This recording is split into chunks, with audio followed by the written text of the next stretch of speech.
بخاری کی اس حدیث میں آتا ہے کہ عبداللہ بن عباس کا جب یہ قول بیان کرتے ہیں حضرت سعید ابن جبیر، تو ان کو بعض تبع تابعین کہتے ہیں کہ جب ہم لوگوں سے یہ بیان کرتے ہیں نا کہ اس سے مراد خیر کثیر ہے، تو لوگ کہتے ہیں کہ نہیں، الکوثر سے مراد جنت کی ایک نہر ہے الکوثر۔ تو سعید ابن جبیر کہتے ہیں کہ جنت کی وہ نہر بھی تو خیر کثیر میں داخل ہے، حضور کو جو جنت کی نعمتیں ملیں گی وہ بھی کثرت کے ساتھ ملیں گی۔ تو یہ اس کی جو تفسیر ہے نا خیر کثیر والی، یہ سب سے آپٹیمل ہے، اس میں جو ہے وہ حوض کوثر بھی شامل ہے۔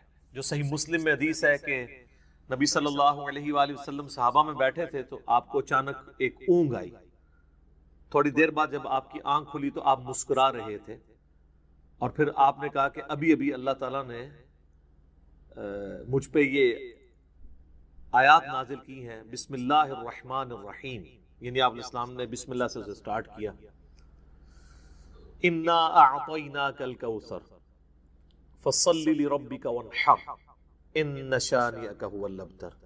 اور پھر آپ نے فرمایا کہ جانتے ہو یہ الکوثر کیا ہے؟ تو صحابہ نے کہا اللہ اس کا رسول بہتر جانتے ہیں۔ تو آپ صلی اللہ علیہ وآلہ وسلم نے فرمایا یہ جنت میں ایک نہر ہے جو مجھے اللہ تعالیٰ نے عطا فرمائی ہے، اور اس کے کنارے کی جو مٹی ہے وہ کستوری سے زیادہ خوشبودار ہے، اور اس کے برتن آسمان کے ستاروں کے برابر ہیں۔ اور صحیح بخاری میں آتا ہے کہ شب معراج جب نبی علیہ السلام جنت میں سیر کر رہے تھے تو وہاں آپ کو ایک نہر دکھائی گئی، اور جبرائیل علیہ السلام نے کہا کہ یہ وہ الکوثر ہے جو آپ کو اللہ تعالیٰ نے عطا کی ہے۔ اور آپ صلی اللہ علیہ وآلہ وسلم کے الفاظ ہیں بخاری مسلم دونوں میں کہ اس کا جو مشروب ہے وہ دودھ سے زیادہ سفید، شہد سے زیادہ میٹھا، اور اس کی خوشبو کستوری کی خوشبو سے زیادہ ہے، اور جو کوئی ایک دفعہ میرے حوض کوثر سے وہ مشروب پی لے گا اسے کبھی بھی پیاس نہیں لگے گی۔ جنت میں جو انسان کھائے پیے گا نا وہ بھوک کی وجہ سے نہیں، ذہن میں رکھیے گا، بھوک ایک عیب ہے، پیشاب ایک عیب ہے، نیند ایک عیب ہے، اسی لیے یہ تینوں چیزیں جنت میں نہیں ہیں۔ جنت میں انسان کھائیں گے لذت لینے کے لیے، پیشاب نہیں ہوگا، بخاری مسلم میں الفاظ ہیں خوشبودار ڈکار آئے گی، سارا کھانا ہضم۔ تو جنت چونکہ نعمتوں کا نام ہے، کوئی کمزوری نہیں، وہاں پہ نیند بھی نہیں ہے۔ یہاں پہ تو ہم نیند کیوں یوز کرتے ہیں؟ تاکہ ہم نیکسٹ 24 گھنٹے میں پرفارم کر سکیں، یہ بلکہ بیٹری چارج ہوتی ہے۔ وہ میری خالہ جو ہے نا وہ بڑے پیارے الفاظ استعمال کرتی ہیں، ان کی بیٹی جب چھوٹی تھی نا تو سوئی ہوتی تھی نا تو کون سے پوچھتا تھا بیٹی ہے کہ کہتے ہیں چارجنگ تے لائی ہیں، کیونکہ بچے جب اٹھتے ہیں نا پھر تو آپ ان کو سنبھال بیٹھے، جب تک یہ سونا نہ جائیں سکون نہیں آتا۔ تو وہ جو سوتے ہیں نا وہ چارجنگ پہ لگے ہوئے ہوتے ہیں، پھر جیسے صبح انہوں نے اٹھنا نا ایٹھلی اوپرلی کر دینی ہے۔ تو قیامت میں جنت والے دن آپ کو جنت میں چارجنگ کی ضرورت نہیں ہے، بلکہ نیند وہاں پہ ضرورت ہی نہیں، اللہ تعالیٰ نے ویسے ہی انسان کو اتنی انرجی دی ہوئی ہوگی۔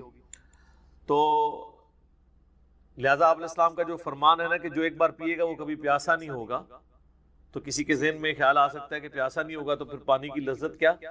وہ اللہ تعالیٰ نے جنت کی نعمتوں میں لذت ہی اتنی رکھی ہے کہ انسان لذت کی وجہ سے اس کو استعمال کرے گا۔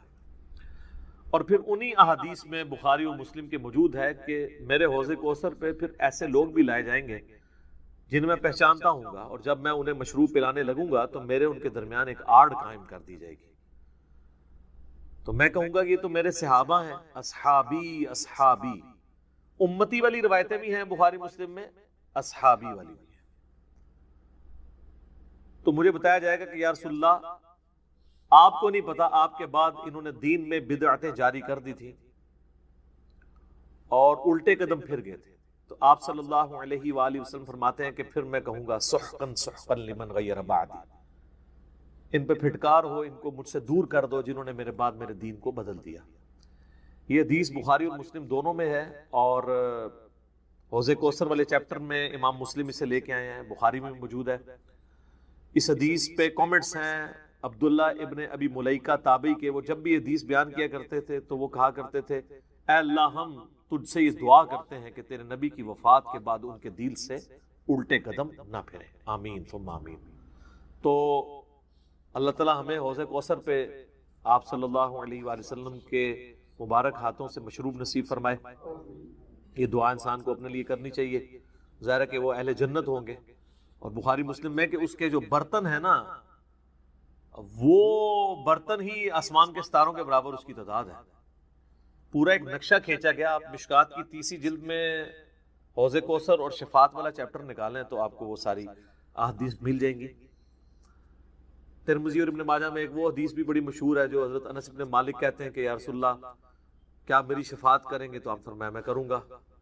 تو یا رسول اللہ قیامت والے دن میں آپ کو کہاں تلاش کروں؟ تو آپ علیہ السلام فرمایا میزان عمل پہ آ جانا جہاں میرے امتیوں کے نام اعمال تول رہے ہوں گے۔ یا رسول اللہ وہاں نہ پاؤں تو فرمایا حوض کوثر پہ آ جانا۔ عرض کی وہاں پہ بھی نہ پاؤں تو فرمایا پھر پورے صراط پہ آ جانا۔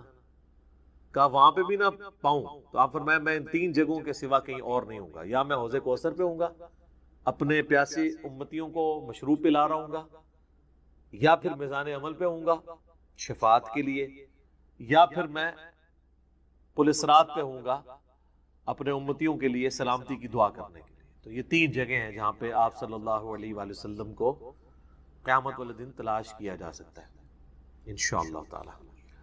تو یہ حوض کوثر میں وہ خیر کثیر جو ہر طرح کی آپ کو عطا کی گئی وہ بھی شامل ہے، اور اسپیسیفکلی حوض کوثر جو ہے وہ بھی، حتیٰ کہ جو بخاری اور مسلم میں حدیث ہے، آپ نے اپنی وفات سے 1 مہینے پہلے خطبہ دیا تھا غزوہ احد کے شہداء پر، جو آپ نے نماز جنازہ دوبارہ پڑھی تھی 8 سال بعد۔ اس میں الفاظ ہیں، آپ نے فرمایا کہ میرا ممبر جو ہے وہ حوض کوثر پہ لگا ہوا ہے۔ یہ والے جو الفاظ ہیں یہ دوسری حدیث میں، کیونکہ وہاں پہ ممبر نہیں تھا، یہ الفاظ ہیں بخاری اور مسلم کی وہ حدیث کہ میرے گھر سے میرے ممبر سے میرے گھر تک جنت کے ٹکڑوں میں سے ایک ٹکڑا ہے ریاض الجنہ، اس میں الفاظ ہیں اور میرا ممبر جو ہے وہ حوض کوثر پہ لگا ہوا ہے۔ یعنی آپ علیہ السلام وہ دیکھ رہے تھے حوض کوثر کا منظر، ٹائم میں گزار کے آپ کو دکھایا گیا۔ وہ جو بخاری مسلم کی وہ والی حدیث ہے عقبہ بن عامر والی، جو شہدائے احد پہ آپ نے 8 سال بعد جنازہ پڑھا اپنی وفات سے 1 مہینہ پہلے، اور عقبہ ابن عامر کے الفاظ ہیں یہ آخری دفعہ میں نے رسول اللہ کو ممبر پہ دیکھا، اس کے بعد میں نے آپ کو نہیں دیکھا۔ تو اس میں الفاظ ہیں، آپ نے فرمایا کہ میں اپنے حوض کوثر کو اس وقت بھی دیکھ رہا ہوں، اور دیکھنا میرے بعد جو ہے وہ مجھے تم سے یہ خطرہ نہیں کہ تم شرک میں مبتلا ہو جاؤ گے، بلکہ مجھے خطرہ ہے کہ تم دنیا کے مال میں پڑ جاؤ گے اور پھر اس کی لالچ میں ایک دوسرے کو قتل کرو گے اور تم بھی تباہ و برباد ہو جاؤ گے جس طرح اگلی قومیں تباہ و برباد ہوگی۔ تو اس میں بھی حوض کوثر کے الفاظ موجود ہیں۔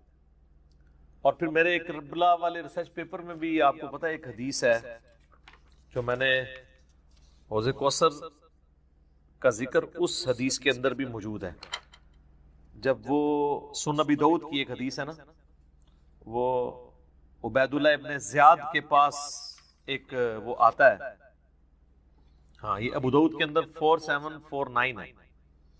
ابو طالوت تابعی کہتے ہیں کہ میں ابو برزہ کو میں نے دیکھا کہ وہ گورنر یزید عبید اللہ ابن زیاد کے پاس آئے جب کہ وہ دسترخوان پر تھا، تو اس نے ابو برزہ کو آتے ہوئے دیکھا اور کہا کہ یہ تمہارا ٹھگنا محمدی ہے۔ استغفر اللہ، ان کا قد چھوٹا تھا تو ان کا اے گینڈا محمدی، یعنی محمدی اس نے اس لیے کہا کہ وہ حضور کا صحابی تھا۔ تو یہ کتنی سخت توہین کی عبید اللہ ابن زیاد نے۔ یہ وہی خبیث ہے جس کے بارے میں بخاری میں 3748 نمبر حدیث ہے، جس میں امام بخاری نے حسین کے ساتھ علیہ السلام لکھا ہے کہ یہ حضرت حسین کے حسن میں کلام کرنے لگا تو انس بن مالک نے کہا کہ رسول اللہ کے سب سے زیادہ مشابہت رکھنے والے حسین تھے۔ یہ وہی عبید اللہ ابن زیاد ہے۔ تو یہ صحابہ کے گستاخ ہیں، آل امیہ ہیں، یہ بنو امیہ کے خدمت گار۔ تو اب آپ دیکھیں جب اس نے یہ بات کی نا تو حضرت ابو برزہ اس کی تنزیہ بات کو سمجھ گیا۔ آپ نے فرمایا مجھے گمان نہیں تھا کہ میں ایسے لوگوں کے دور حکومت تک زندہ رہوں گا جو مجھے رسول اللہ کی صحبت پر آر دلائیں گے، کہ میری زندگی میں یہ وقت بھی آنا ہے کہ رسول اللہ کی وجہ سے ہمیں پوری دنیا پہ غلبہ ملا، اور اس غلبے کی حکومت کو جو لوگ انجوائے کر رہے ہیں عرب کے بدو، یہ رسول اللہ سے میری نسبت پہ مجھے آر دلائیں گے کہ مجھے کہہ رہے ہیں کہ ٹھگنا محمدی، یعنی پنجابی سے کہنا گینڈا محمدی، نعوذ باللہ. تو اب اس نے فوراً پینترا بدلا، وہ کہنے لگا کہ محمد صلی اللہ علیہ وسلم کی صحابیت تمہارے لیے باعث زینت ہے، آر کا سبب نہیں. پھر کہنے لگا کہ میں نے تمہیں اس لیے بلوایا ہے کہ تم سے حوض کوثر کے بارے میں پوچھوں، کیا تم نے رسول اللہ سے اس کے بارے میں کچھ سنا ہے؟ تو ابو برزہ نے فرمایا ہاں، نہ ایک بار، نہ دو بار، نہ تین بار، نہ چار بار، نہ 5 بار، میں نے کئی مرتبہ رسول اللہ صلی اللہ علیہ وآلہ وسلم سے حوض کوثر کے بارے میں سنا، اور جو حوض کوثر کو نہ مانے اللہ تعالیٰ اسے اس کا پینا نصیب ہی نہ فرمائے. اور پھر سیدنا ابو طالوت کہتے ہیں کہ سیدنا ابو برزہ رضی اللہ تعالیٰ عنہ غصے کی حالت میں وہاں سے تشریف لے گئے. انہوں نے بدعا دی کہ جو حضور کے حوض کوثر کو نہیں مانتا اللہ تعالیٰ اس کو حوض کوثر نصیب ہی نہ کرے. تو حوض کوثر جو ہے ایک ریالٹی ہے، اور قیامت والے دن کی چند بڑی ایکٹیویٹیز جو انسان کے لیے تسکین کا باعث ہیں، ان میں سے ایک عرش کا سایہ، اسی طریقے سے یہ حوض کوثر بھی ہے. اس گرمی کے اندر اللہ تعالیٰ کی نعمتوں میں سے بڑی نعمت ہے، ہم سب کو نصیب فرمائے، آمین ثم آمین. ٹھیک ہو گئی؟ اب میرے بھائیو جو یہ آیت مبارکہ آ رہی ہے نا، سورۃ النساء کی آیت نمبر 48، یہ متقاضی ہے کہ ہم بقیہ ساری گفتگو اسی کانٹیکسٹ میں کریں. یہ قرآن حکیم کی اگر میں کہوں نا سب سے کریٹیکل آیت ہے، تو میرا یہ دعویٰ غلط نہیں ہوگا. کائنات کی سب سے بڑی حقیقت کو آشکار کرنے والی یہ آیت مبارکہ ہے، تو یہ میرا دعویٰ غلط نہیں ہوگا. سورۃ النساء کی آیت نمبر 48 سورۃ النساء میں 2 دفعہ ریپیٹ ہوئی ہے، تھوڑے سے الفاظ کے فرق کے ساتھ. ایک 48 نمبر پہ اور اس کے بعد 116 کے اوپر جا کے یہ آیت آئے گی. شروع کے الفاظ سیم ہیں، بعد والے جو ہیں وہ تھوڑا سا فرق ہے. میں وہ دونوں آیات پڑھ دیتا ہوں اور اس کے اوپر پھر انشاءاللہ تفصیلی ڈسکشن کرتے ہیں. پہلے اس آیت مبارکہ کو ہم پڑھ لیں. ان اللہ لا یغفر ان یشرک بہ، بے شک اللہ اس گناہ کو تو کبھی معاف نہیں کرے گا کہ کوئی شخص اس حال میں اللہ کے حضور قیامت کے دن پیش ہوا کہ وہ دنیا میں شرک کرتا ہوا. دنیا میں معاف کر دے گا اگر کسی نے معافی مان لی، یہ آخرت کی بات ہو رہی ہے. وَيَغْفِرُ مَا دُونَ ذَلِكَ لِمَن يَشَاءُ، اس کے علاوہ جتنے بھی گناہ ہیں جس کے لیے چاہے گا معاف کر دے گا. وہ بھی اوپن لائسنس نہیں ہے، جس کے لیے چاہے گا معاف کر دے گا، لیکن امید ہے کہ وہ قابل معافی ہیں. لیکن شرک ایسا گناہ ہے جو اللہ بھی معاف نہیں کرے گا. اب کوئی کہے کہ جی اللہ کی یہ قدرت کی نفی نہیں ہو جاتی، ان اللہ علی کل شیء قدیر ہے، تو اللہ یہ کیوں کہہ رہا ہے کہ میں شرک بھی معاف نہیں کروں گا؟ اللہ تو شرک معاف کر سکتا ہے، ہم یہ جملہ بھی نہیں بولیں گے کہ کر سکتا ہے. اس لیے لا تبدیل لکلمات اللہ، جو اللہ کی وعیدیں ہیں نا وہ اللہ کے فیصلے ہیں. یہ بہت سخت معاملہ ہے، اللہ کے کلمات نہیں بدلتے. تو اللہ تعالیٰ نے یہ اپنی ڈیسٹنی میں چیز مقرر کر دی ہے کہ میں نے مشرک کو کسی صورت بھی بخشنا نہیں ہے، اس کے لیے جنت نہیں ہے. ہاں اس کے علاوہ کوئی گناہ ہے وہ جس کے لیے چاہے گا معاف کر دے گا، اور وہ بھی اوپن لائسنس نہیں ہے. اور اس میں آپ کو ایک گناہ کے حوالے سے بتا دوں، سن نبی داؤد میں حدیث ہے، نبی صلی اللہ علیہ وآلہ وسلم نے فرمایا کہ 2 گناہ ایسے ہیں جو اللہ تعالیٰ کبھی معاف نہیں کرے گا، باقی ہر گناہ معاف کر دے گا. ایک شرک اور دوسرا کسی مؤمن کا قتل ناحق. یہ جو اس میں ایک اشارہ تھا نا کہ اس کے علاوہ ہر گناہ چاہے گا، جس کے لیے چاہے گا معاف کر دے گا، تو اس کا کیا مطلب ہے؟ جس کے لیے نہیں چاہے گا نہیں معاف کرے گا. تو اس میں بھی اشارہ موجود ہے، کوئی ایسی چیز بھی ہے کہ جو اللہ تعالیٰ جس پہ گرفت کر سکتا ہے، اور وہ ہے قتل ناحق کسی مؤمن کا. تو اب مجھے بتائیں، جنہوں نے حسین ابن علی اور ان کے ساتھیوں کو ناحق قتل کیا، وہ کس امید پہ بیٹھے ہوئے ہیں؟ اور ان کو جنت کی جھوٹی خوشخبریاں سنانے والے کس امید پہ بیٹھے ہوئے ہیں؟ سوچنے والوں کے لیے یہ چیز کافی ہے. سن نبی داؤد کی حدیث. وَمَن يُشْرِكْ بِاللَّهِ، اور جس نے اللہ کے ساتھ شرک کیا، فَقَدِ افْتَرَىٰ إِثْمًا عَظِيمًا، تو اس نے بہت بڑا جھوٹ اللہ تعالیٰ کے اوپر باندھ دیا، بہت بڑا گناہ کا کام اس نے کیا جس نے شرک کیا۔ اچھا، سورہ نساء کی آیت نمبر 116 جب آئے گی نا، اس میں پہلے الفاظ تو یہی ہوں گے، ان اللہ لا یغفر ان یشرک بہ ویغفر ما دون ذلک لمن یشاء، لیکن اگلے الفاظ ہیں ومن یشرک باللہ فقد ضل ضلالا بعیدا، جو کوئی اللہ کے ساتھ شرک کرے وہ گمراہ ہوا اور گمراہی میں دور جا پڑا۔ اللہم لا تجعلنا منہم، اللہم من احییتہ منا فاحیہ علی الاسلام ومن توفیتہ منا فتوفہ علی الایمان، آمین۔ رضیت باللہ ربا وبالاسلام دینا وبمحمد نبیا صلی اللہ علیہ وآلہ وسلم، آمین۔ اب یہ میرے بھائیو ایسا ٹاپک ہے کہ میں اس پہ اگر کم از کم 2 گھنٹے بولوں نا تو تب میری تسلی ہوگی، لیکن میں نے چونکہ پچھلی قرآن کلاسز جو 344 لیکچرز میں مکمل ہوئی تھی، ان میں اس آیت کے اوپر آلموسٹ 1.25 گھنٹے کی ویڈیو ریکارڈ کروا دی تھی اسی آیت کے اوپر۔ مسئلہ نمبر 3 کے نام سے وہ اپلوڈڈ ہے یوٹیوب کے اوپر، دعا صرف اللہ ہی سے۔ آپ یوٹیوب پہ ویسے بھی لکھیں نا دعا صرف اللہ ہی سے اور علی مرزا، تو وہ ویڈیو کھل جائے گی۔ اور اس کے بعد بھی کئی ایک لیکچرز وقتاً فوقتاً میں نے ریکارڈ کروائے، وسیلے کے نام پر دھوکہ، مجھے تم سے شرک کا خطرہ نہیں، یہ اکثر آپ سنتے ہیں نا، تخت بلقیس والا واقعہ، موسیٰ اور خضر والا واقعہ علیہ السلام، ہر وہ چیز جسے دھوکہ کر کے نا قبر پرستی یا بابا پرستی یا بابوں سے مانگنا سکھاتے ہیں نا، ایک ایک چیز کے اوپر میں نے الگ سے تسلی کروائی ہے قرآن، بخاری اور مسلم کی روشنی میں، الحمدللہ۔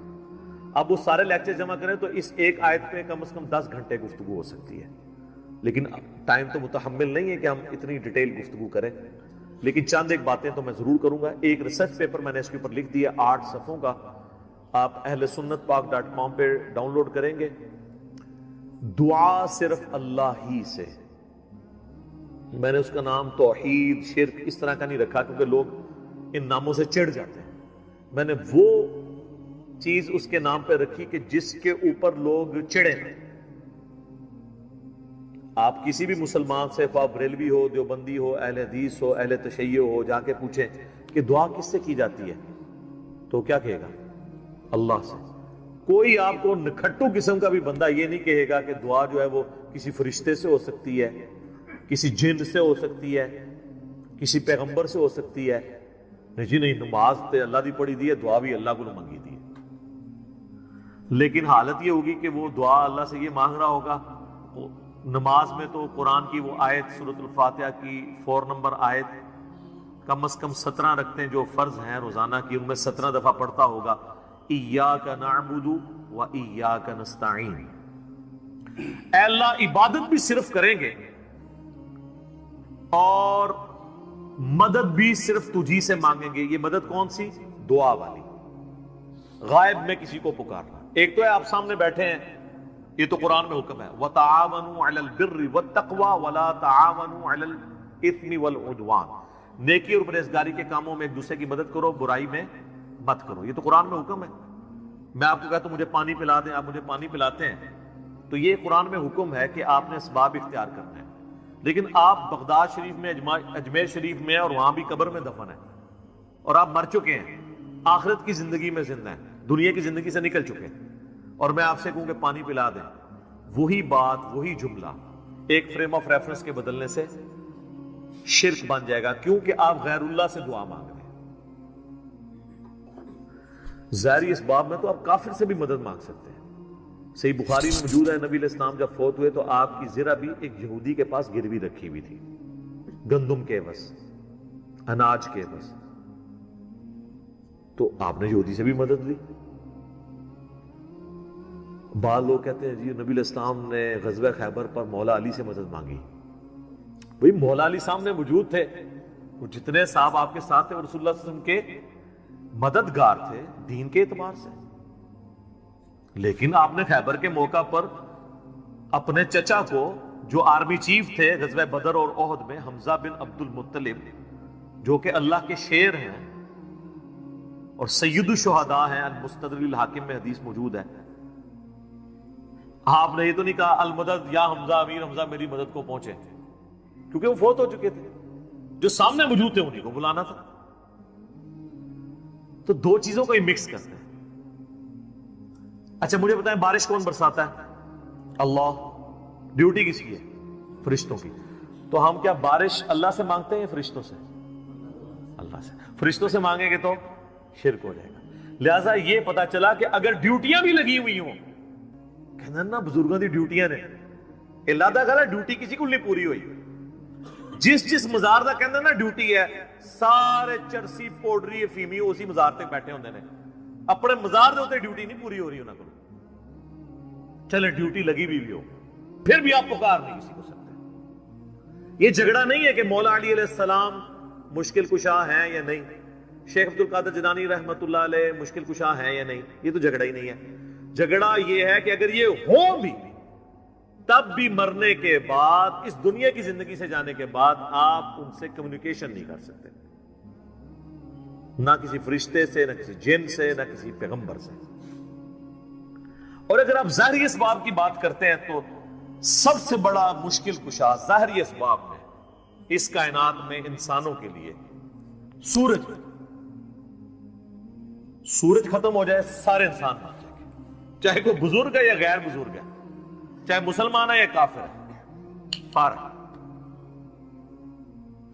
سورج ختم، زمین اپنی نباتات نہیں پیدا کر سکتی فوٹو سنتھسس کے ذریعے جو کرتی ہے. جب زمین اگانا چھوڑ دے گی تو اگر آپ جانور بھی کھائیں گے تو کتنا عرصہ، جس طرح ہمارے حکمران ہمیں کہتے ہیں کہ اگر ٹماٹر مہنگے ہیں تو دہی ڈال دو، تو اگر زمین اگانا چھوڑ دے تو ہم جانور کھائیں گے تو کتنا عرصہ، مچھلیاں کھائیں گے تو کتنا عرصہ، وہ بھی ساری مر جائیں گی ہمارے کھانے سے پہلے ہی. دنیا پہ موسموں کا تبدیل ہونا، ہواؤں کا چلنا، ہر زندہ چیز کی خوراک یہ ایک سورج کے اوپر ڈیپینڈنٹ ہے. تو پھر سب سے بڑا مشکل کشا کون ہوا؟ سورج. آج تک کسی کافر نے بھی کہا المدد یا سورج میری مدد فرمائیے، ہمیں کبھی وہم بھی نہیں آتا. سورج کی برکت سے ہی گلیشیئرز کا پانی پگھل کے دریاؤں میں آتا ہے. زمین کے نیچے بھی دریا چلتے ہیں، زمین کے اوپر بھی، جس پانی سے ہم لوگ زندہ ہیں. اور وہ گلیشیئرز تک پانی پہنچنا بھی سورج کی وجہ سے ہے، کیونکہ سورج ویپوریٹ کرتا ہے سمندر کے پانی کو، وہ ہواؤں اور بادلوں کی شکل میں ہم پر بارش کی شکل میں اور پہاڑوں پہ برف کی شکل میں برستی ہے. ورنہ یہ کروڑوں ٹن پانی اگر سمندر سے شفٹ کرنا پڑے اس کا نمک نکال کے گلیشیئر کے اوپر، پوری انسانیت قیامت تک بھی لگی رہے یہ نہیں کر سکتی. جو کہتے ہیں نہیں خود بخود ہو رہا ہے، اور جو کام کرنے سے نہ ہو وہ خود بخود کیسے ہو سکتا ہے جب تک آپ اس کے پیچھے ڈیوائن سورس نہ مان لیں. God is the only explanation of all the physical phenomena in this universe. خدا ہی وضاحت ہے اس کائنات میں ہونے والے ہر فزیکل فینامنا کے پیچھے، وہ ڈیوائن سورس ہے. ڈیوٹی لگائی دی. 15 ارب سال سے سورج چل رہا ہے، اس میں فیول کون ڈال رہا ہے؟ اسے کان سے پکڑ کے کون چلا رہا ہے؟ سورج کو خود بھی نہیں پتا کہ وہ کیا کر رہا ہوگا. لیکن سورج کو ہم کیا مشکل کشا مانتے ہیں؟ حالانکہ ساری مشکلیں ہماری وہی حل کر رہا ہے. ہم کہتے ہیں سبب ہے، پھر بھی نہیں پکارتے. اتنے بڑے سبب کو آپ پکار نہیں رہے تو بابے کدھر سے آ گئے؟ بابے تو خود آپ کے نذرانوں پہ چلتے ہیں. کھانا کھا لیں تو انہیں ٹوائلٹ کی ضرورت پڑ جاتی ہے، اور جو کوئی کہتا ہے نا میں سمندر، دریا یا زلزلہ روک سکتا ہوں، وہ اپنا پیشاب کو روک کے بتا دے. نہیں. وہ پچھلے دنوں ایک انڈیا کے وہ مولانا صاحب کی ویڈیو بھی اپلوڈ ہوئی تھی نا کہ شیخ عبد القادر جیلانی کی مجلس میں ایک وقت کے بہت بڑے ولی بیٹھے تھے، اس دوران انہیں پیشاب آ گیا اور شدت شدید تھی. تو روک لیتے نا، انہیں خود مان لیا کہ بزرگ نہیں پیشاب روک سکتے. وہ کہتے عبد القادر جیلانی نے اینڈ جناب چادر سٹی انہوں نے جا کے ڈگی تھے، پھر کسی میدان میں پہنچ گئے تھے، فارغ ہو کے واپس آئے. تو روک لیندے نا، اس میں الفاظ ہیں، وہ کہتے ہیں وہ بہت بڑے ولی اللہ تھے، پیشاب نہیں رکا. نہیں رک سکتا سر، نہ. انسان بہت کمزور ہے، کھانا نہ کھائے زندہ نہیں رہ سکتا، محتاج ہے. سورۃ المائدہ کی آیت نمبر 72 میں آیا عیسیٰ اور ان کی ماں روٹی کے محتاج تھے. اگر عیسیٰ اولو العزم پیغمبر محتاج ہیں کھانا کھانے کے اور ان کی ماں سارے بزرگوں سے بڑی بزرگ ولیہ مریم بنت عمران وہ روٹی کی محتاج ہیں, تو بابوں کی کیا اوقات ہے؟ روٹی کے محتاج ہیں, اور روٹی کھا لیں تو نکالنے کے محتاج, نہ نکلے تو پھر پریشانی. سب کچھ اللہ کر رہا ہے. تو میرے بھائی جب یہ اللہ کر رہا ہے, پکارنا اللہ کو ہے. ایاک نعبد و ایاک نستعین. یہ ہمارا مین جھگڑا ہے شرک کے حوالے سے. ہزاروں باتیں ایک طرف, اصل بات یہ ہے کہ اصل شرک ہوا ہے ایاک نستعین میں. عبادت کی کوئی شکل, نماز, روزہ, حج, زکات, نظر, نیاز سب اللہ کے لیے, سب دیتے بھی اللہ کے لیے. بس اصالہ ثواب کی نیت کرتے ہیں, وہ چھوٹا مسئلہ ہے. ٹھیک ہے, میت کی طرف سے اصالہ ثواب ہو سکتا ہے, لیکن ایاک نستعین میں مسلمانوں کی اکثریت شرک کر رہی ہوتی ہے. اچھا نماز میں نہیں کرتی, نماز میں آج تک کسی نے یا علی مدد یا شیخ عبد القادر جیلانی مدد نہیں پڑھا. نماز میں کیا پڑھتے ہیں؟ ایاک نعبد و ایاک نستعین. تو سر مولا علی بھی نمازوں میں اللہ کو پکارتے تھے, نماز کے بعد بھی اللہ کو پکارتے تھے. مولا علی کا ماننے والا وہ ہوگا جو مولا علی کی طرح اللہ ہی کو پکارے, ورنہ مولا علی کا ماننے والا تو وہ نہ ہوا.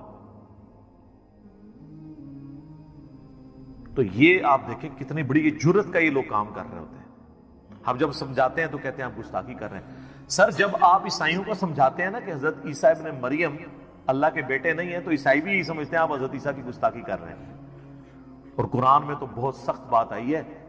سورہ المائدہ کی آیت نمبر 17 میں لَقَدْ كَفَرَ الَّذِينَ قَالُوا إِنَّ اللَّهَ هُوَ الْمَسِيحُ ابْنُ مَرْيَمَ. بے شک وہ لوگ کفر کر رہے ہیں جو یہ کہہ رہے ہیں کہ عیسیٰ ابن مریم ہی اللہ ہیں. اس کے بعد کتنے سخت الفاظ ہیں. قل, اے نبی تم فرماؤ, فَمَن يَمْلِكُ مِنَ اللَّهِ شَيْئًا, اللہ کا کوئی کیا بگاڑ لے گا, ان اراد ان یہلک المسیح ابن مریم وامہ ومن فی الارض جمیعا, کہ اگر اللہ ارادہ کرے کہ عیسیٰ ابن مریم اور ان کی ماں کو اور ساری مخلوق کو ہلاک کر دے, اللہ کا کوئی کیا بگاڑ سکتا ہے؟ اچھا شرک کیا عیسائیوں نے, مثال دے دی عیسیٰ ابن مریم کی توحید کے لیے, لہذا بابوں کی مثال آئے گی. سر عیسیٰ سے بڑا تو کوئی بابا نہیں ہے. وجیہاً فی الدنیا والآخرہ ومن المقربین, سورہ آل عمران آیت نمبر 45. اور 5 اولو العزم پیغمبر جو سورۃ الاحزاب میں سورہ شورا میں آئے, محمد رسول اللہ, ابراہیم علیہ السلام, موسیٰ علیہ السلام, نوح علیہ السلام اور عیسیٰ علیہ السلام, ان میں سے ایک ہے عیسیٰ ابن مریم. اور اللہ فرما رہا ہے اللہ کا کوئی کیا بگاڑ لے گا اگر اللہ عیسیٰ اور اس کی ماں اور سب لوگوں کو ہلاک کر دے. وَلِلَّهِ مُلْكُ السَّمَاوَاتِ وَالْأَرْضِ, بادشاہت تو آسمانوں اور زمین کی اللہ کی ہے. وَمَا بَيْنَهُمَا, اور جو کچھ اس کے درمیان ہے اس کا مالک بھی اللہ ہے. يَخْلُقُ مَا يَشَاءُ, جو چاہتا ہے پیدا کرتا ہے. عیسیٰ کو بھی اس نے پیدا کیا, یہ اس کی مخلوق ہے. That's all, جس طرح اور مخلوقات ہیں. وَاللَّهُ عَلَى كُلِّ شَيْءٍ قَدِيرٌ, اور اللہ تعالیٰ ہر چیز کے اوپر قادر ہے. سر کس لیول پہ جا کے آپ کو اللہ سمجھائے, کس لیول کے اوپر جا کے؟ توحید کا معاملہ بہت سینسٹیو ہے. میں اکثر ایک جملہ بولتا ہوں, شرک is the most sensitive issue in the sight of Allah. اللہ کے حضور شرک سے زیادہ کوئی حساس معاملہ نہیں ہے. اس لیے تو یہ آیت آئی ہے کہ اللہ نے ہر گناہ معاف کر دینا لیکن یہ معاف نہیں کرنا. لیکن سر ایک خوشخبری بھی ہے. سورۃ الفرقان کی آیت نمبر 70 میں آیا کہ اگر کوئی شرک سے دنیا کی زندگی میں توبہ کر لے, ہم اس کے گناہوں کو بھی نیکیوں سے بدل دیں گے. سبحان اللہ وبحمدہ, سبحان اللہ وبحمدہ, سبحان اللہ العظیم, عدد خلقہ ورضا نفسہ وزنۃ عرشہ ومداد کلماتہ. یعنی اللہ اس کو یہ بھی نہیں گا کہ اتنا سا تو نے شرک کیا ہے, ہن پہلے اینے سال نیکیاں کر, تو ایڈا گاڑا گناہ سی, انہوں ختم کرنے ٹائم چاہیے. اللہ کہتا ہے تو توبہ کر لے, میں اس گناہ کو بھی نیکی کے برابر تول لوں گا, ایک بار میری طرف آ جا. صحیح مسلم میں حدیث ہے اور جامعہ ترمذی میں بھی, اے میرے بندے اگر تو اتنے گناہ کر لے کہ آسمان تک پہنچ جائیں اور صرف ایک دفعہ مجھ سے معافی مانگ لے, میں تیری توبہ قبول کر لوں گا. اور اے میرے بندے اگر تو زمین و آسمان گناہوں کے بھر کے قیامت والے دن میرے پاس آیا لیکن تو نے ایک گناہ نہ کیا ہوا اور وہ ہے مجھ سے کے ساتھ کسی کو شریک ٹھہرانا تو میں اس قدر مغفرت کے ساتھ اس سے ملاقات کر لوں گا اگر تو نے شرک نہ کیا ہوا. بس یہ گارنٹی دے. ایک تو موٹا موٹا شرک ہے نا, ویسے تو خواہش نفس کو بھی شرک کہا گیا. افرائیت من اتخذ الہہ ہوا, بھلا اس شخص کو دیکھا جس نے اپنی خواہش نفس کو اپنا خدا بنا لیا. وہ بھی چھوٹا شرک تو ہے. فجر کے وقت اذان کی آواز سن کے مسجد میں نہ جانا اور اپنے نفس کی پیروی کرنا یہ بھی شرک کی ایک فارم ہے. اسی لیے ابراہیم علیہ السلام کو سب سے بڑی جو ڈگری قرآن میں اللہ نے دی ہے نا وہ کیا ہے, وما کان من المشرکین, وہ مشرک نہیں تھے. ہاں بندہ کہتا ہے یار یہ کون سی ڈگری ہے, مشرک تو میں بھی نہیں ہوں. نا سر نا, ابراہیم علیہ السلام دی توحید اور تے تہاڈی میری توحید اور. وہ ہر طرح کے شرک سے آزاد ہو چکے تھے. سر اس سے بڑی کیا بات ہوگی. اللہ نے قرآن پاک میں فرمایا کہ سورۃ البقرہ میں کہ جب جب ابراہیم کو اس کے رب نے آزمایا تب تب وہ آزمائش میں پورا اترا. اور سورۃ النجم میں فرمایا ابراہیم وہ ہے جو ہم سے وفا کرنے والا ہے. اور سورہ الصافات میں آیا کہ ہم نے اسے اتنی بڑی آزمائش میں ڈالا کہ اس کے بچے کی قربانی کا اسے حکم دیا تو وہ تیار ہو گیا اس کے لیے. تو انہوں نے بیٹے کو بھی اللہ کے مقابلے پہ کھڑے نہیں ہونے دیا, اس لیے کہا گیا وما کان من المشرکین. یہ کوئی چھوٹی ڈگری نہیں, بہت بڑی ڈگری ہے. تو شرک کا معاملہ بہت سینسٹیو ہے. یہ صحیح مسلم کی میں نے آپ کو حدیث بتائی. ایک اور حدیث ہے صحیح مسلم کے اندر ہی کہ نبی علیہ السلام جب شب معراج گئے تو اللہ تعالیٰ نے ان کو 3 تحفے دیے. نمبر 1 5 نمازیں, نمبر 2 سورۃ البقرہ کی آخری 2 آیات آمن الرسول, اور تیسرا یہ کہ میں گارنٹی دیتا ہوں کہ آپ کا جو امتی شرک نہیں کرے گا نا میں اس کی مغفرت کر دوں گا قیامت والے دن, یعنی at the end of the day, اپنا عذاب بھگتنے کے بعد. یہ نبی علیہ السلام کو گارنٹی دی گئی. بخاری اور مسلم دونوں میں حدیث ہے, نبی علیہ السلام نے 3 دفعہ فرمایا جانتے ہو سب سے بڑا گناہ کون سا ہے, جانتے ہو سب سے بڑا گناہ کون سا ہے, جانتے ہو سب سے بڑا گناہ کون سا ہے. صحابہ نے کہا یا رسول اللہ, اللہ اور اس کا رسول بہتر جانتے ہیں. آپ فرمایا کیا میں تمہیں بتا نہ دوں, تمہیں بتا نہ دوں, بتا نہ دوں. کہ یا رسول اللہ بتائیں. فرمایا اللہ کے ساتھ شرک کرنا. اور ایک اور حدیث ہے بخاری اور مسلم کی, اس میں بھی یہی الفاظ ہیں, لیکن اس میں الفاظ ہیں کہ تم اللہ کے ساتھ شرک کرتے ہو حالانکہ اس نے تمہیں پیدا کیا.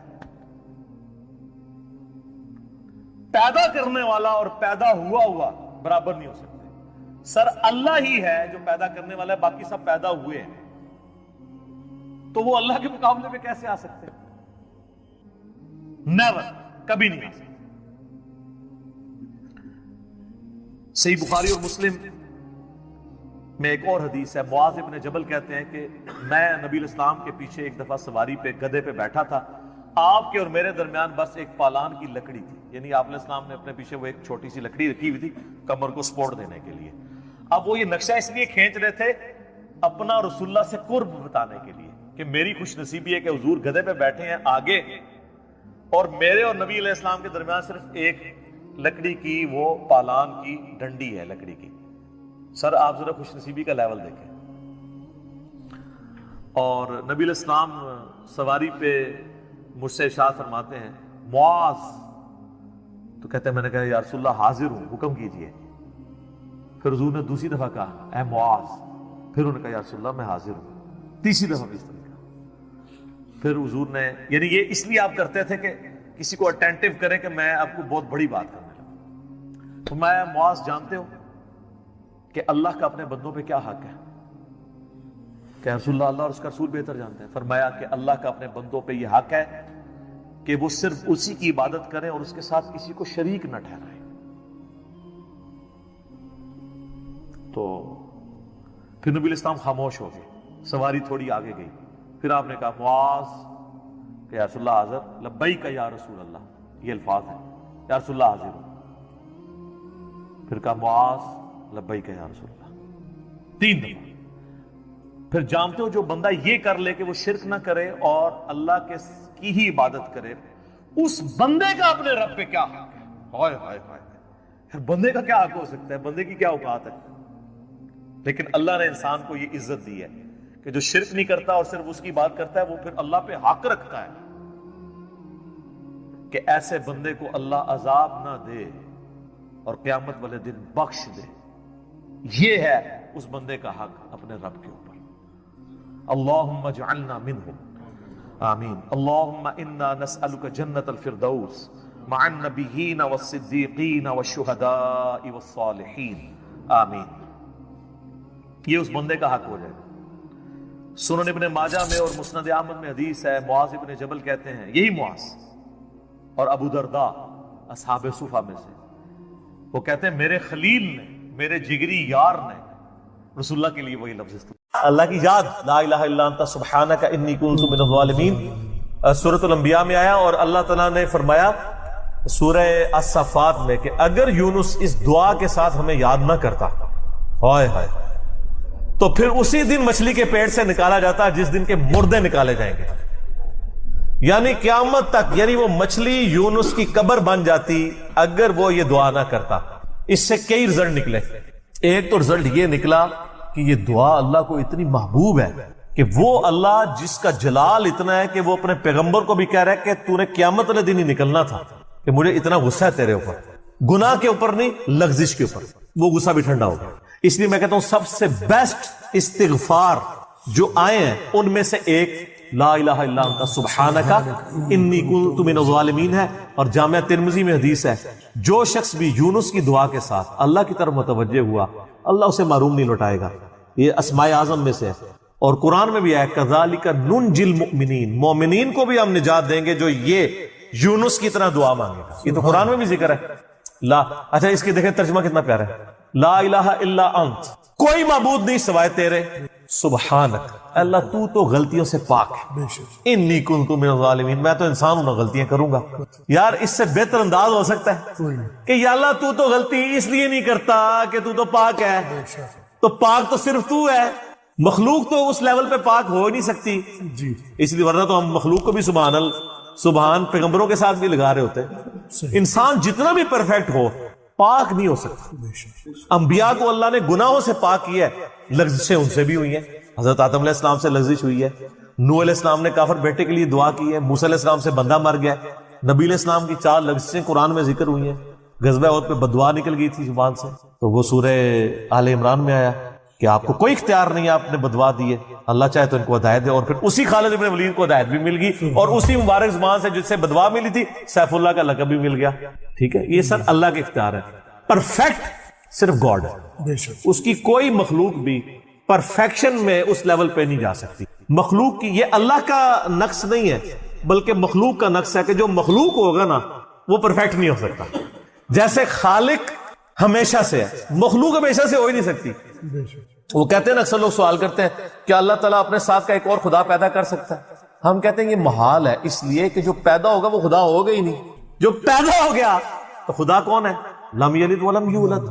ٹھیک ہو گیا. تو ذکر بھی کریں سر, اللہ کو یاد کریں, جھوم جھوم کے ہر جگہ ذکر کریں. کوئی پروٹوکول نہیں, نہ وضو نہ غسل, ذکر کے لیے کوئی پروٹوکول نہیں ہے. جب مرضی ذکر کریں, اللہ کو یاد کریں. اور اس کے لیے کپڑے پہننا ہونا بھی ضروری نہیں ہے. اکثر لوگ یہ سمجھتے ہیں کپڑے پہننا ضروری ہے, نہ کوئی ضروری نہیں ہے. بعض اوقات بندہ وضو کے لیے اندر چلا جاتا ہے غسل کے لیے, یا غسل کرتے ہوئے تو لوگ بسم اللہ نہیں پڑھتے ہیں, کپڑے پہن کے پھر بسم اللہ پڑھتے ہیں. سر اللہ اور بندے کا کون سا پردہ ہے؟ ٹھیک ہے, آپ کر سکتے ہیں ذکر. اگلا سوال ہے, میں نے اپنی زندگی میں بہت شرک کیا ہے لیکن الحمدللہ اب توبہ کر چکا ہوں, لیکن اس کے باوجود یہی فکر دامن گیر رہتی ہے کہ شرک تو ناقابل معافی گناہ ہے.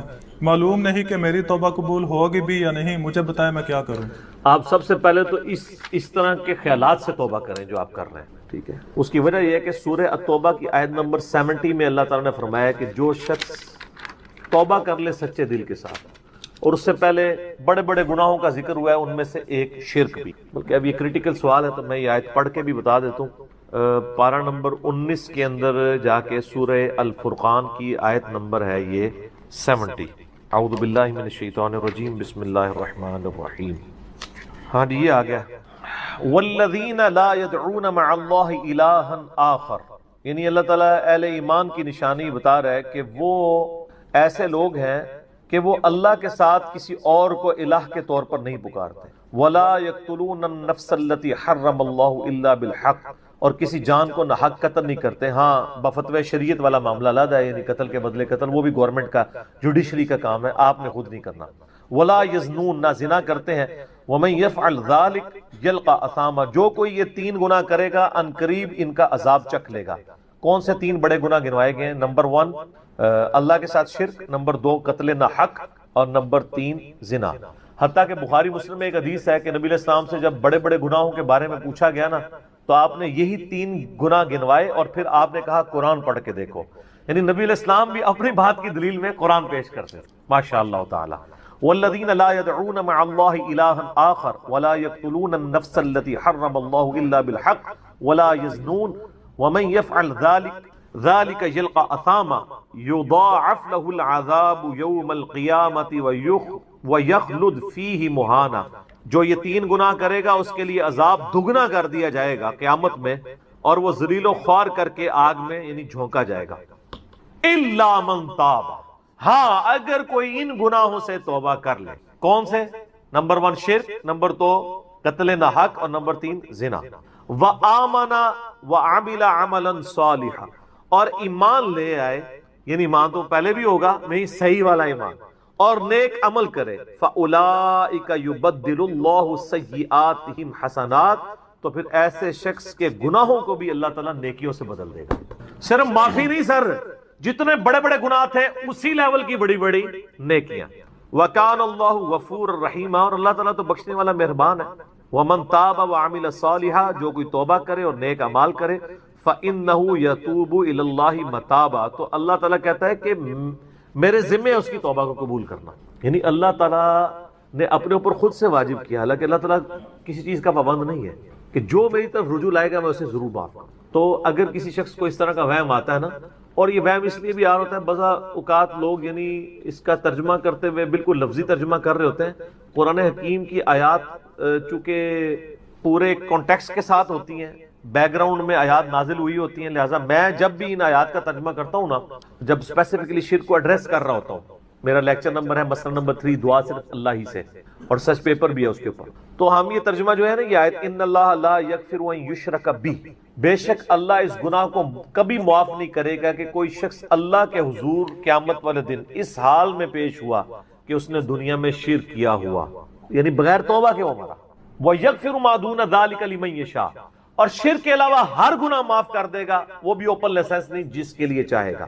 یعنی جو شخص شرک سے توبہ کیے بغیر گیا نا، اس کی تو توبہ ہے ہی نہیں قیامت. ہاں دنیا میں کر گیا وہ معاملہ علیحدہ ہے، قیامت میں اللہ سے اس حال میں ملا کہ اس نے دنیا میں شرک کیا ہوا اور توبہ نہیں کی، تو اللہ تعالیٰ اس کا گناہ معاف کرے. وَمَن يُشْرِكْ بِاللَّهِ فَقَدْ ضَلَّ ضَلَالًا بَعِيدًا، جو کوئی شرک کرتا ہے وہ گمراہی میں دور جا پڑا. وَلِعَوْذُ بِاللَّهِ تَعَالَى. دنیا میں تو میرے بھائی جامعہ ترمذی میں حدیث ہے، نبی علیہ السلام نے فرمایا موت کے غرغرے سے پہلے اللہ تعالیٰ توبہ قبول کرے. موت کے غرغرے سے مراد ہے نزع کا عالم طاری ہونے سے پہلے. جب کسی کو موت نظر آ گئی نا اب وہ توبہ نہیں کر سکتا. تو قرآن حکیم میں ہے نا، فرعون جب ڈوبنے لگا تھا تو اس نے کیا کہا تھا، میں ہارون اور موسیٰ کے رب پر ایمان لاتا ہوں، بنی اسرائیل کے رب پہ. تو اللہ تعالیٰ نے کیا فرمایا تھا، الآن اب لایا ایمان. حالانکہ ایمان تو لے آیا تھا، وہ غرغرہ تو وہ لے ہی رہا تھا نا، غوطہ تو کھا رہا تھا نا. تو موت کے غرغرے سے مراد ہے نزع کا عالم طاری ہونے سے پہلے. اور اس میں ایک پوائنٹ کئی دفعہ ہائی لائٹ کر چکا ہوں، یہاں پہ بھی کر دوں. اگر آپ کو کسی شخص کے بارے میں یہ پتا چل جائے نا کہ اس کو لا علاج بیماری لگ چکی اور وہ کچھ عرصے میں ایکسپائر ہو جائے گا، جیسے کینسر ہے، یعنی ہم نے یہ لرن کر لیا نا کہ کینسر جب 3rd سٹیج کے اوپر پہنچ جاتا ہے تو وہ انسان بچتا نہیں. جس شخص کو کینسر ہوا ہے یا سپوز اس کے گردے فیل ہو گئے یا دل بالکل ایج پہ پہنچ چکے، ایسے لوگوں کو یعنی پاکستان انڈیا میں تو لوگ چھپاتے ہیں کہ پہلے ہی نہ کہیں مر جائے. وہ سن کے کتنی حیران کن بات ہے کہ مسلمان جس کے لیے موت ایسٹ ہونی چاہیے، چلو کافر کو تو سمجھ آتا ہے، اس نے تو دنیا ہی کبائی ہے نا، مسلمان بھی یعنی مرنے سے پہلے مر جاتے ہیں موت کا سن کے. ایسا تو نہیں ہونا چاہیے اصولاً. اور یہ ٹانٹ اللہ نے قرآن پاک میں یہودیوں کو دی ہے سورہ جمعہ کے اندر، کہ کہتے ہیں نا اللہ کے بڑے چہیتے ہیں، ان کو کہو کہ تم موت کی تمنا کرو اگر تم سچے ہو. اگر تم اللہ کے چہیتے ہو تو پھر موت تو تمہارے لیے خوشخبری ہونی چاہیے، لائبلٹی نہیں ہونی چاہیے، ایسٹ ہونی چاہیے. اب یہی تان ہمیں بھی آ رہا ہے، مسلمان کی حالت نہیں چاہیے اس کو موت کا پتہ چلے تو جناب وقت سے پہلے ہی مرنے کی کوشش کرے. تو لیکن آپ یورپ امریکہ میں اگر کسی کو بیماری ہو نا اس کو بتا دیا جاتا ہے کہ سر پلان کر لیں 6 مہینے ہیں، اور 6 مہینے بھی ان کے پلان ہے، وہ 6 سال بھی ہو سکتے ہیں، 6 گھنٹے بھی ہو سکتے ہیں، وہ تو اللہ کی مرضی ہے، وہ ایک ایسٹیمیٹ بتاتے ہیں۔ یہاں پہ لوگ چھپا لیتے ہیں۔ اس کا نقصان یہ ہے کہ نہ وہ اپنی لائف کو یعنی کوئی وراثت کے پوائنٹ آف ویو سے مینج کر سکتا ہے، اور سب سے بڑھ کے اسے توبہ کی طرف آپ کو لانا چاہیے۔ میں تو کہتا ہوں جی کسی کو کینسر ہو گیا ہے، ابھی اس میں موت کا غرغرہ نہیں آیا، کوئی کینسر ہوا ہے نا، پتہ نہیں کب مرنا ہے، ٹھیک ہے نا، نزع کا عالم بھی نہیں ہے، اس کو سب سے پہلے بتائیں کہ بھائی تمہیں لا علاج بیماری ہے، تمہاری ڈیتھ کسی بھی وقت ہو سکتی ہے، اللہ کی طرف رجوع لاؤ۔ سر اس نے پوری زندگی بھی عیاشی کی تھی نا، وہ اپنی آخرت مینج کر سکتا، وہ تو خیر کر سکتا ہے، ہمیں بھی اپنی آخرت مینج کرنی چاہیے۔ روزانہ مرنے سے پہلے توبہ کرنی چاہیے۔ روزانہ ہم مرتے ہیں نا، صحیح بخاری میں حدیث ہے نا، نبی علیہ السلام رات کو سوتے ہوئے کیا دعا مانگتے تھے؟ اللہم باسمک اموت و احیا، میں تیرے نام پر مرتا اور جیتا ہوں، یعنی سوتا اور جاگتا ہوں، کیونکہ صحیح بخاری میں حدیث ہے موت جو ہے وہ نیند کی بہن ہے۔ اور جب آپ صبح اٹھتے ہیں تو وہ بھی صحیح بخاری میں دعا ہے، الحمدللہ الذی احیانا بعد ما اماتنا والیہ النشور، تمام تعریفیں اس اللہ کے لیے ہیں جس نے مجھے مرنے کے بعد زندہ کیا، یعنی موت کے بعد زندہ، اور میں نے پلٹ کے اس کی طرف جانا ہے۔ تو رات کو سونے سے پہلے توبہ کریں، اور سب سے بیسٹ توبہ تو وہ بخاری مسلم میں حدیث ہے، جس نے رات میں سورۃ البقرہ کی آخری 2 آیات پڑھ لی اسے ہر چیز سے کفایت کر جائیں گی۔ آمن الرسول بما انزل الیہ من ربہ والمؤمنون کل آمن باللہ وملائکتہ وکتبہ ورسلہ لا نفرق بین احد من رسلہ وقالوا سمعنا واطعنا غفرانک ربنا والیک المصیر لا یکلف اللہ نفسا الا وسعها آنورڈ۔ اس میں تجدید ایمان بھی ہے، اللہ پر ایمان، کتابوں پر، فرشتوں پر، اس کے بعد دعائیں ہیں، ربنا لا تؤاخذنا ان نسینا واخطانا، اس کے اندر توبہ شامل ہے۔ سب سے بیسٹ تجدید ایمان جو ہے سورہ بقرہ کی آخری 2 آیات ہیں، اور یہ ہمارے وظیفے میں ہم نے بلو کارڈ کے اوپر بھی لکھا ہے کہ نبی علیہ السلام نے فرمایا، اور یہ حدیث بخاری مسلم دونوں میں، جو شخص رات کو سونے سے پہلے سورۃ البقرہ کی آخری 2 آیات پڑھ لے، اس میں جو کچھ اللہ سے مانگا ہے وہ اس کو دے دیا جائے گا، یہ بھی الفاظ ہے۔ تو اس میں کیا کچھ مانگا ہوا ہے؟ تو تجدید ایمان۔ پھر صحیح بخاری میں حدیث ہے کہ نبی علیہ السلام نے فرمایا جو صبح یقین کے ساتھ 1 دفعہ پڑھ لے سید الاستغفار، اور شام سے پہلے اگر مر گیا سیدھا جنت میں جائے گا، اور اگر شام کو پڑھ لیا پورے یقین کے ساتھ، یقین سے مراد ہے کہ باقی توبہ کا اس کا ارادہ ہوا، صبح سے پہلے مر گیا سیدھا جنت۔ اللہم انت ربی لا الہ الا انت خلقتنی وانا عبدک وانا علی عہدک ووعدک ما استطعت اعوذ بک من شر ما صنعت ابوء لک بنعمتک علی وابوء بذنبی فاغفر لی فانہ لا یغفر الذنوب الا انت۔ یہ سید الاستغفار ہے۔ تو یہ وہ ہے توبہ جو روزانہ کرنی چاہیے، نزع سے پہلے یعنی صبح پہ پڑھے، شام کو پڑھے۔ بلکہ مسند البزار میں صحیح سند کے ساتھ ہے کہ نبی صلی اللہ علیہ وآلہ وسلم ہر فرض نماز کے بعد بھی سید الاستغفار پڑھتے ہیں، ہر فرض نماز کے بعد۔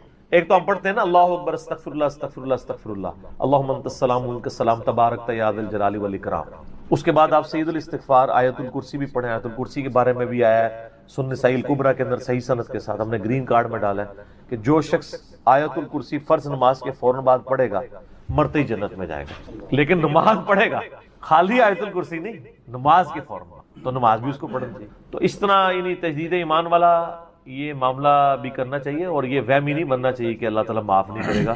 صحیح بخاری اور مسلم دونوں میں حدیث ہے کہ میں اپنے بندے کے گمان کے قریب ہوں، جو بندہ میرے لیے گمان کرتا ہے میں ویسا ہوں اس کے۔ جو شخص یہ کہتا ہے اللہ مجھے معاف نہیں کرے گا تو اس کو واقعی اللہ معاف نہیں، اور جو کہے گا کہ اللہ تعالیٰ مجھے معاف کر دے گا اسے اللہ معاف کر۔ تو انشاءاللہ تعالیٰ یہ کبھی ایسا نہیں کرنا چاہیے اللہ تعالیٰ سے نا امیدی والا معاملہ۔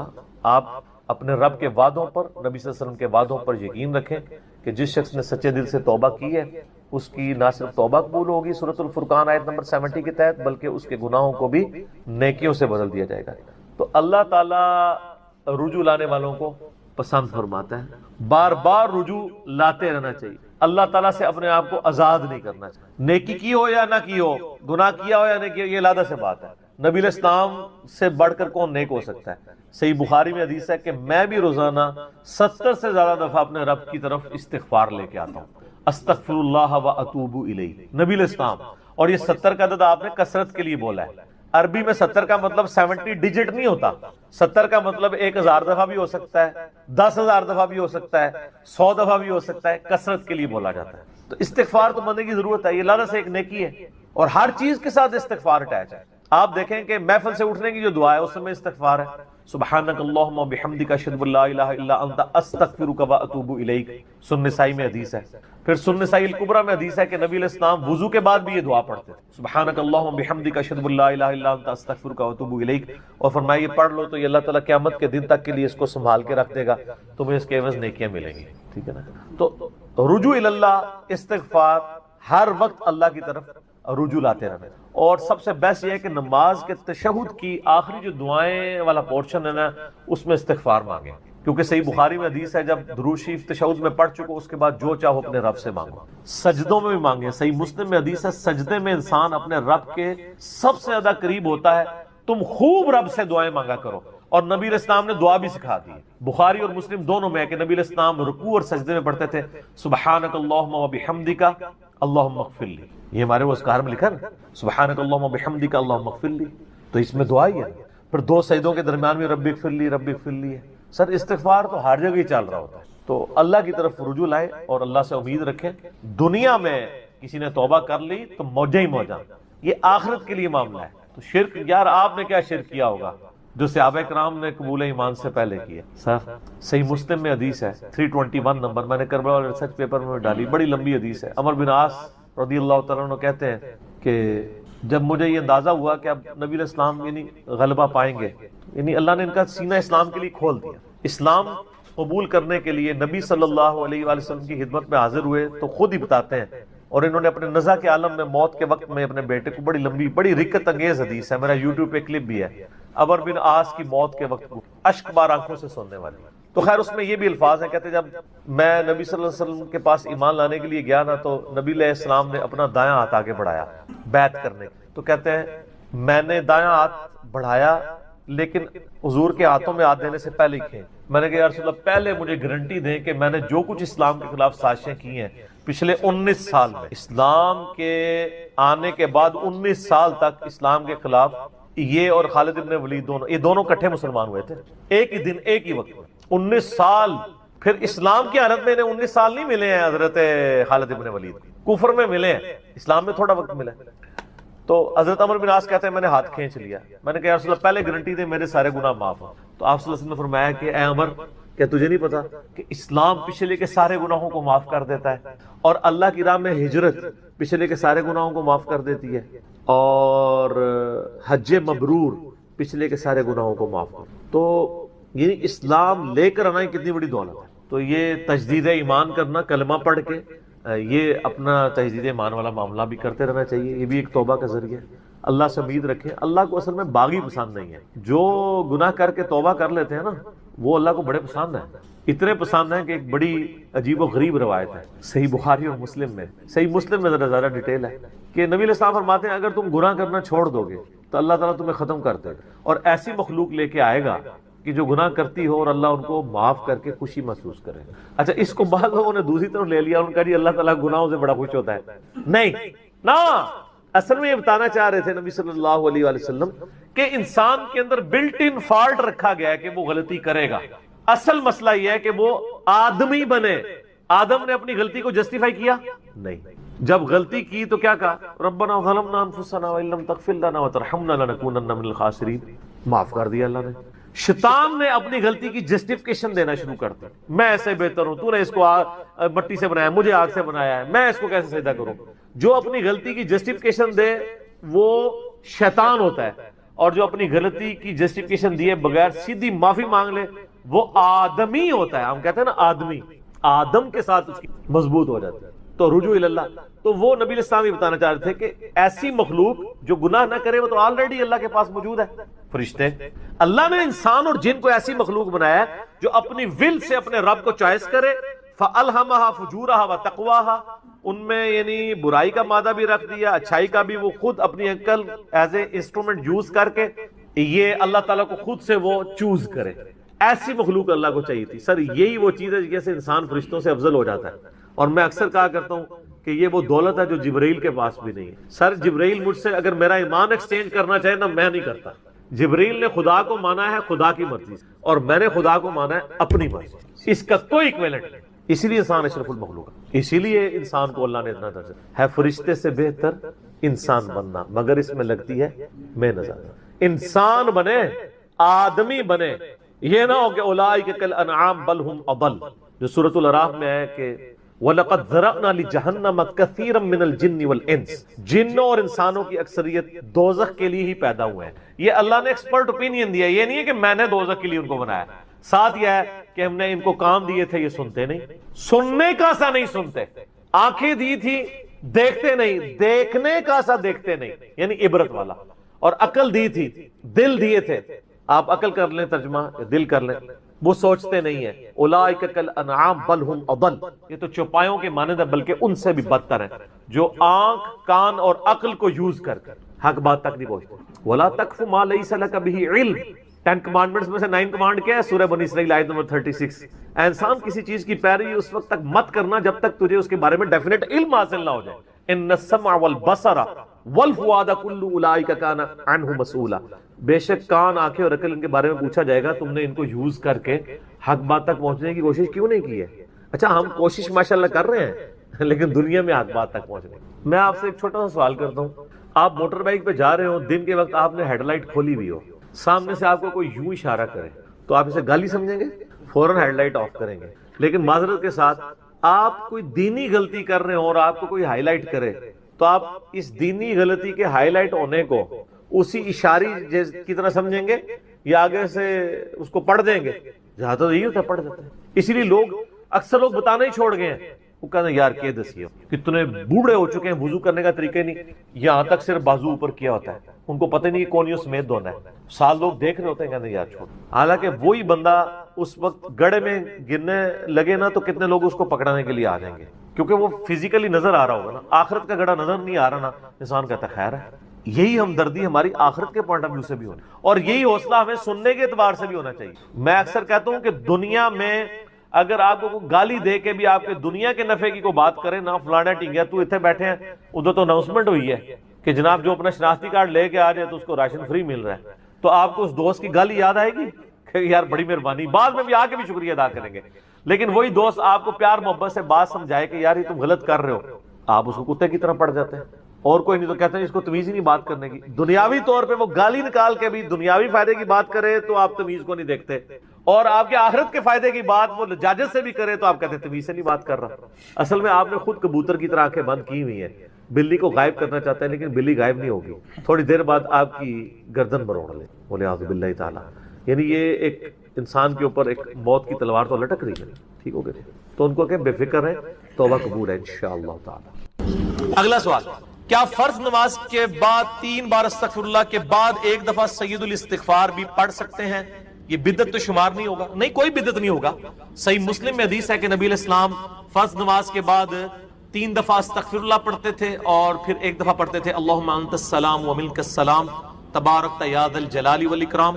اور بخاری اور مسلم دونوں میں ہے کہ فرض نماز کا مکمل ہونا نبی علیہ السلام کی ہم تکبیر کی آواز سے پہچانتے تھے، یعنی بلند آواز سے آپ اللہ اکبر کہتے تھے۔ پہلے ایک دفعہ اللہ اکبر بلند آواز سے کہنا ہے، پھر 3 دفعہ آہستہ آواز میں استغفر اللہ۔ یہ ہمارے اہل حدیث بھائی جو ہیں اس سنت پہ عمل کر رہے ہیں، لیکن وہ استغفر اللہ بھی اونچا بولتے ہیں۔ استغفر اللہ اونچا بولنا خلاف سنت ہے، صرف اللہ اکبر بلند آواز۔ اور دوسری طرف علماء عرب ہیں، انہوں نے اپنے اذکار کارڈ میں سے اللہ اکبر نکال ہی دیا ہوا ہے، وہ صرف استغفر اللہ پڑھتے ہیں۔ اور جب ان سے پوچھیں کہ یار اللہ اکبر نہیں پڑھتے، وہ کہتے ہیں نہیں، یہ جو بخاری مسلم میں ہے نا کہ نبی علیہ السلام بلند آواز سے تکبیر پڑھتے تھے، تو تکبیر سے مراد استغفر اللہ ہے۔ دیکھیں آپ بندہ کو ضد میں، استغفر اللہ کس عربی ڈکشنری میں تکبیر ہے؟ اگر آپ نہیں مانتے تو ہم آپ کو علم الکلام اور فقہ والا جواب دیتے ہیں۔ بخاری مسلم میں حدیث ہے، حضرت ابو ہریرہ کہتے ہیں کہ نبی علیہ السلام جب نماز شروع کرتے تو تکبیر کہتے، جب رکوع میں جاتے تو تکبیر کہتے، جب رکوع سے سر اٹھاتے تو سمیع اللہ لمن حمیدہ ربنا ولک الحمد کہتے، جب سجدے میں جاتے تو تکبیر کہتے، جب سجدے سے سر اٹھاتے تو تکبیر کہتے۔ تو کیا وہ استغفر اللہ کہتے تھے؟ کہتے نہیں، وہ اللہ اکبر ہی ہوتا تھا۔ تو بخاری مسلم میں جو ہے کہ نماز کا ختم ہونا میں تکبیر کی آواز سے پہچانتا تھا، تو وہ بھی پھر استغفر اللہ نہیں، تکبیر ہی ہے۔ یہ میں نے فقی علماء عرب کو بھی دی تھی، اور وہ بڑے ضد میں ہیں۔ وہ کسی کارڈ کے اوپر ان سے جو عربی کارڈ بھی چھپ کے آتے ہیں نا، آپ لوگ اگر دیکھیں نا، وہ اللہ اکبر نہیں لکھا ہوتا۔ یہ تو شکر ہے دارالاسلام والوں نے، چونکہ انٹرنیشنلی سب سے بڑا ادارہ ہے اہل حدیث کا، انہوں نے جو اذکار والے چھاپے ہیں اس میں اللہ اکبر چھاپا ہے، تو یہ عام ہوا ہے، ورنہ پاکستان کے اہل حدیث بھی اس کے اندر مبتلا ہو گئے تھے۔ اب ایون یہاں جو عرب ملکوں سے اہل حدیث آتے ہیں نا، وہ اللہ اکبر نہیں اونچا کہتے ہیں، وہاں پہ ٹرینڈ نہیں ہے، وہ سنت ہی کھا گئے ہوئے۔ دیکھو ایک سوال میں کتنے جواب دیتے ہیں، تو استغفر اللہ کے بعد آپ سید الاستغفار پڑھ سکتے ہیں. بخاری میں حدیث ہے جو بندہ سید الاستغفار صبح کے وقت ایک دفعہ پڑھ لے پورے یقین کے ساتھ. یہ انٹرنیشنل نمبر کے مطابق ہے 6306. ٹھیک ہے جی, ابھی تو میں جوان ہوں. اللہم انت ربی لا الہ الا انت خلقتنی وانا عبدک وانا علی عہدک ووعدک ما استطعت